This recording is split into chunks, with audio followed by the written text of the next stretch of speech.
High friend, welcome back to my channel. कशा आहात friends? I hope सगळे चांगले असाल. तुमच्या कपाटात जरी वर्कवाल्या सिल्क साड्या असतील तर आणि त्या येत्या समारंभासाठी तुम्हाला घालायच्या असतील तर तुम्ही ट्रेंडमध्ये असलेल्या ब्लाऊजच्या डिझाईनचा विचार करू शकता. त्या लग्न समारंभाचं सीझन चालू असून लग्नात सिल्क काठपदरी साडी घालण्याची पद्धत आजही खूप प्रमाणात फॉलो केली जाते. काठपदरी साड्यांवर कोणकोणत्या प्रकारचे ब्लाऊज मॅच होतील ते आजच्या व्हिडिओमध्ये आपण पाहणार आहोत. व्हिडिओला स्किप न करता शेवटपर्यंत नक्की पहा. पहिल्या नंबरवर आहे कॉन्ट्रास्ट ब्लाऊज. काठपदरी सिल्क साड्यांवर सध्या कॉन्ट्रास्ट ब्लाऊजचा मोठा ट्रेंड आहे. तुम्ही हे ब्लाऊज वेगवेगळ्या पॅटर्न मध्ये शिवू शकता. अगदी साध्या पद्धतीने शिवलेला ब्लाऊज सुद्धा अतिशय सुंदर दिसतो आणि साडीला अनमॅच असलेला ब्लाऊज अतिशय सुंदर ट्रेंडी दिसतो.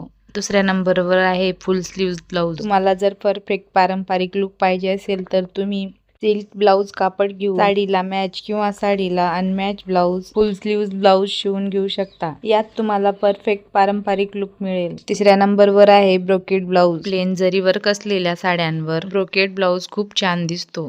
त्याच्यासाठी साडी पूर्ण प्लेन असायला हवी, ज्यामुळे संपूर्ण लक्ष ब्लाऊज कडे जाते. चौथ्या नंबरवर आहे मल्टी कलर ब्लाऊज. तुम्ही सिल्क साड्यांवर मॅचिंग ब्लाऊजची फॅशन करण्यापेक्षा मल्टिपल कलर ब्लाऊजची निवड करू शकता, ज्यामध्ये तुम्हाला विविध पर्याय देखील मिळून जातील. Flower print, embroidery work, digital print असे वेगवेगळ्या डिझाईन मध्ये तुम्ही मल्टी कलर ब्लाऊज निवडू शकता. पाचव्या नंबरवर आहे पाठीवर आणि हातावर वर्क असलेले ब्लाऊज. पैठणीवर संपूर्ण पाठीवर आणि हातावर वर्क असलेला ब्लाऊज खूपच उठून दिसेल. काठपदर साड्यांमध्ये अनेक सिल्क साड्यांचा समावेश होतो. कांजीवरम, इरकल, पेशवाई, पैठणी यासारख्या साडीच्या कडेला जरी वर्क असलेल्या साड्या, अशा प्रकारच्या साड्यांवर तुम्ही असे ब्लाऊज घालू शकता. व्हिडिओ आवडला असेल तर व्हिडिओला लाईक करा, शेअर करा, सबस्क्राईब करायला विसरू नका. थँक्यू.